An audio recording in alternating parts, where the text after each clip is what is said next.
le conte de la brèche de mémoire. Il était une fois, dans un village qu'aucune carte ne montrait, une personne née avec un silence dans le cœur. Depuis toujours, ce silence l'accompagnait. Il n'avait pas de forme ni de voix, mais parfois, dans les moments de calme, il gonflait comme un tambour sans son et résonnait entre ses côtes. On lui avait dit que c'était normal, qu'il fallait avancer, construire, réussir. Alors, elle avait avancé. Mais le silence, lui, n'était jamais parti. Un soir, alors que les étoiles semblaient avoir reculé dans le ciel, elle entendit un appel. Pas un mot, un ressenti, venu de loin, mais vibrant en elle comme une onde familière. Elle se leva, pieds nus, et suivit l'appel. Elle marcha longtemps, à travers un paysage qu'elle ne connaissait pas, mais que les os de son corps semblaient reconnaître. Le sol était sec, l'air chargé d'oubli. Des formes passaient à ses côtés, des silhouettes sans visage, des voix sans langue, des souvenirs sans souvenirs. Puis elle arriva devant un arbre, immense, ancien, mais couché sur le sol. Ses branches brisées, ses racines recouvertes de poussière.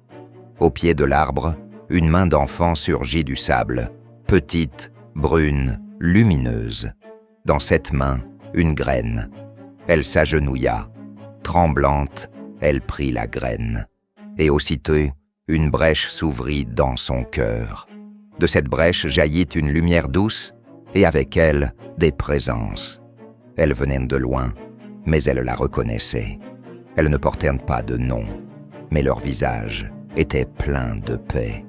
Les anciens, les ancêtres bienveillants, ceux dont la sagesse n'avait pas été effacée, ceux qui avaient aimé, soigné, rêvé, transmis. Ils l'entourèrent, sans un mot. Et pourtant, elle comprit. Nous sommes là.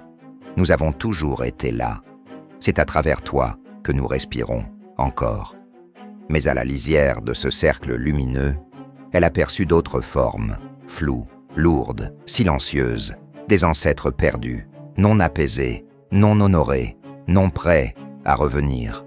Elle ne les repoussa pas, mais elle ne les invita pas non plus. Elle comprit que cela viendrait. Peut-être, un jour, quand elle serait prête.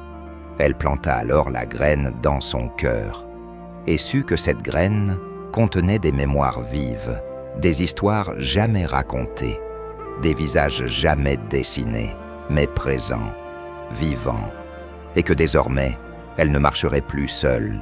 On raconte que depuis ce jour, le silence en elle est toujours là.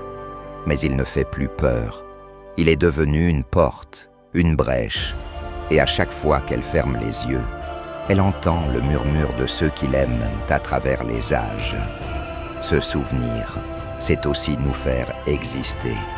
Et quand tu te souviens, nous pouvons enfin t'aider.